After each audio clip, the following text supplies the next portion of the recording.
creation of my group's audio presentation was challenging, but extremely rewarding. It was satisfying to be given almost full creative liberty in this assessment. My group partners and I were able to brainstorm and share ideas in order to all feel heard and produce a piece of media that we were all proud of.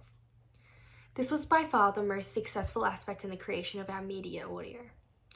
My team members and I communicated openly, which made creating the piece run smoothly.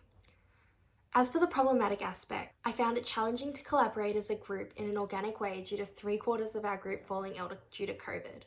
We were unable to discuss our ideas in person, which I underestimated the value of. We had to do much of our creation and drafting by phone, and were unable to show each other what we had found easily, as well as having to leave the editing to one person in our group since it isn't possible to collaborate on Audition.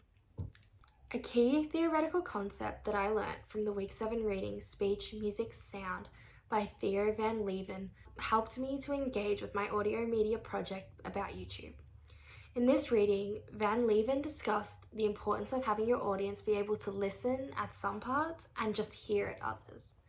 I found this concept very interesting as it is true that what you merely hear as a background or support is just as important as the immediate when engaging with audio media.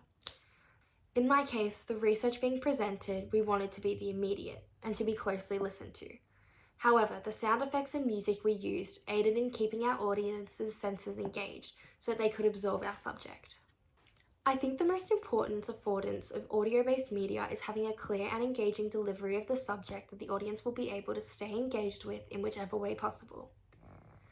My group was able to try and do this in a number of ways. First, we wanted a satirical, bold, humour-based introduction with our interview with a cancelled YouTuber, engaging them with the drama. We then tried to keep the listener captivated by intriguing them, or in some ways even confusing them, with the second half of our audio media project, with a dark theme contrasting from the first half.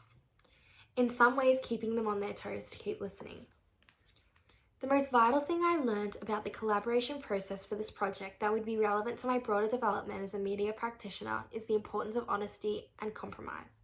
When working in a group to build something creative, it can be difficult to get all your ideas out and narrow in on one that works for all members. It will never be possible to always be on the same page as your entire group, but I believe this is where honesty comes in. I learned to share my ideas and even some critiques even when you feel too shy to. And also to compromise to be able to fulfill every member so everyone can feel proud of the finished product. Meeting in the middle is something very vital I found when working on something creative in a group, which will be very useful for future group projects. As for feedback received from our peers in Week 8, my group and I received important outside perspectives in order to improve our media presentation.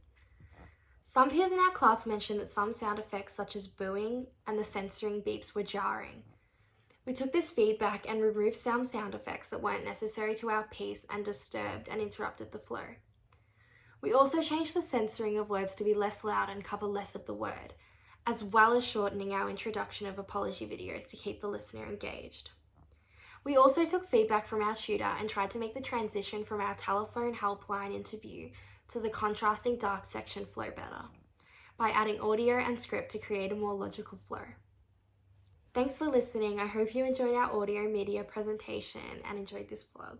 See you next time.